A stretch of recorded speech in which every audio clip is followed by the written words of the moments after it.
and young, 24 years old. I have been a registered voter. I was in the last election. I recently just got my updated registration forms, so I'm really excited to send them in the mail and get them on their way so I can be prepared for the elections that are coming up, both local and national, so I'm really excited. There is a plethora of information available online in newspapers. I myself haven't read a newspaper in years, unfortunately, but the updates on the internet are consistent, and I keep myself informed by, looking at the political videos on YouTube, watching the videos of candidate debates, and they come at you from everywhere, from Facebook, from Twitter, from everywhere, and you just have to make the choice to actually look at them and not look past them, because they're so substantial for knowing what's going on, what's going through the heads of these candidates. And there's a lot of candidates that are highlighted, such as Donald Trump and Hillary Clinton, and then some that are not as substantial in mainstream media. So you really just have to keep your eye out, and sort of like on YouTube, there's a search bar that you can search for anything. Just take time, maybe 5 to 10 minutes, and search for GOP candidates that are running for 2016, and if you don't, and libraries are great for understanding going through books, finding what's important about what the policies candidates are talking about. And most of the .gov sites will give you some information on, sort of the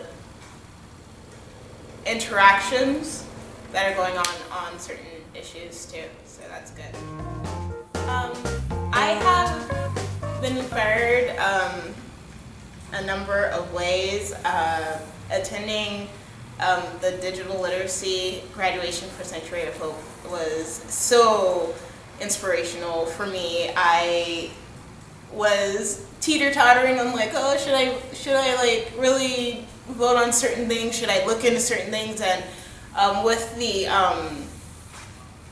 with going and being exposed to just the passion that was incorporated into it coming together, the program that was created by the digital literacy class it's so impelling.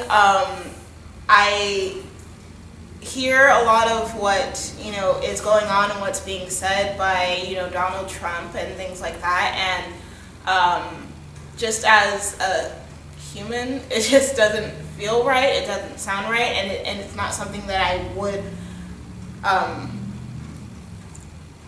support, and that I do support. So I don't think that just sitting down and letting that pass without putting my input in, when I have the chance and the opportunity to put my input in, which is something that wouldn't have happened centuries ago. I wouldn't have been able to do anything as a young black woman. So I really feel like it's not a duty. It's a duty of mine to vote.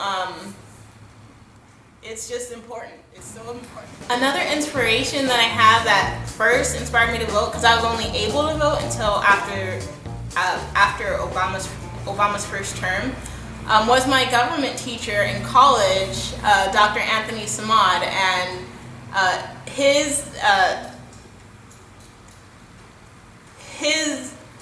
knowledge on government and his passion, again, because I think passion is really what moves me, just astounded me and made me realize how pivotal and important it is to vote, because this is our country.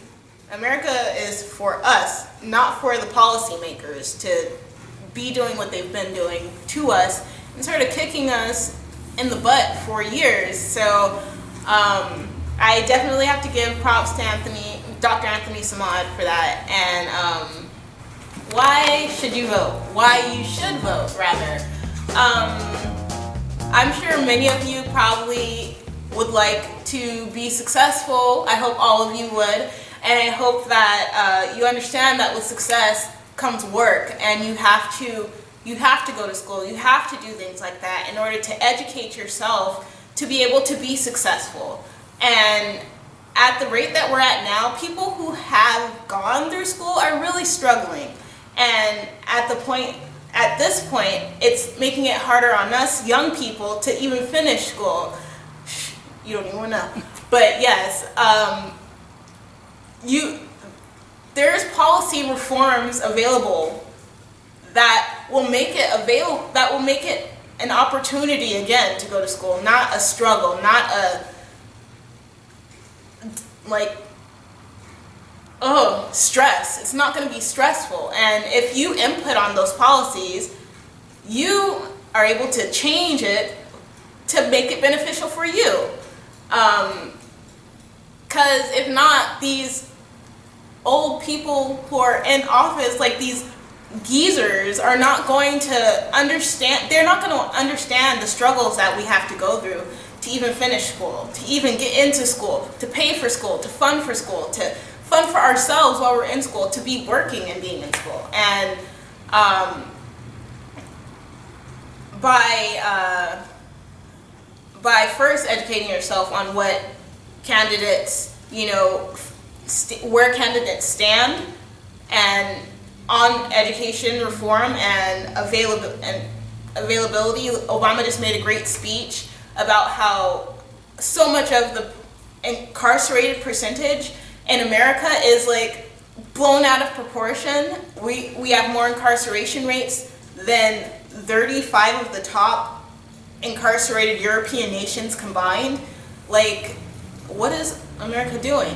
We have a chance to change how America is. We have a chance to sort of revolutionize America in the way that it's being changed. And by voting is a huge step. It's a huge first step. It's not the last step, but it's a huge first step to get things kicked off so that we could at least have a platform to stand. My name is Angelica Young, and I am rocking my vote.